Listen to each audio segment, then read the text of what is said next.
दीजिए। बकरे का सूप से ज्यादा असर होगा और इससे इनके शरीर में गर्माहट पैदा होगी, जो इनके लिए काफी अच्छी है। बकरी का सूप? डॉक्टर, लेकिन ये तो काफी ज्यादा महंगा मिलता है। चिकन का सूप काफी नहीं होगा?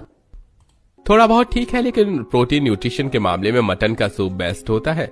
कम से कम हफ्ते में एक बार तो पिया ही जा सकता है।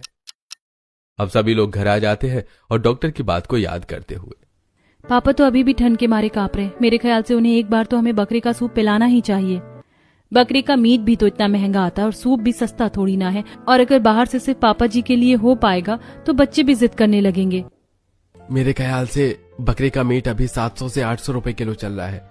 मैं एक काम करता हूँ, मालिक से थोड़े पैसे एडवांस ले लेता हूँ, उससे बकरे का मीट ले आते हैं।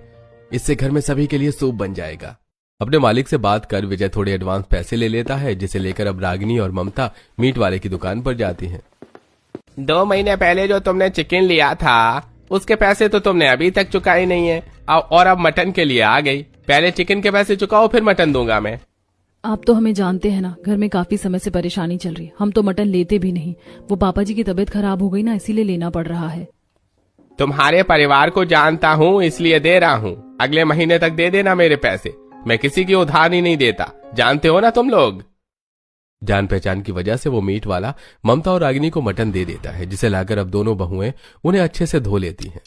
धो तो लिया, लेकिन सूप कैसे बनता है? ज्यादा मुश्किल नहीं है। मटन को कुकर में सीटी लगाने के लिए छोड़ देते हैं और जो उसका पानी बचेगा उसमें मिर्च मसाले डालकर सभी को दे देंगे। लो, बन गया बकरे का सूप। दोनों बहुएं बिल्कुल ऐसा ही करती हैं और कुछ ही देर में मटन का सूप बनकर तैयार हो जाता है। सभी लोग अपने अपने सूप का कटोरा लेकर बैठे होते हैं, लेकिन जैसे ही मिथिलेश उस सूप का एक चम्मच पीता है तो उसे फौरन थूक देता है, जिसे देखकर कौशल्या, अरे क्या हुआ आपको? ठसका लगा क्या? बहू जरा पानी तो देना।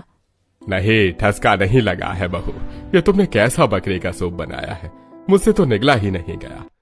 मिथिलेश की बात सुनकर घर में जब सभी लोग उस सूप का एक चम्मच पीते हैं तो वो सब भी फौरन उसे थूक देते हैं। हाय बहू, ये क्या बना दिया तुमने? सूप के लिए जो तुमने मटन लिया था वो ताजा ही था ना? कहीं उस दुकान वाले ने तुम्हें बासी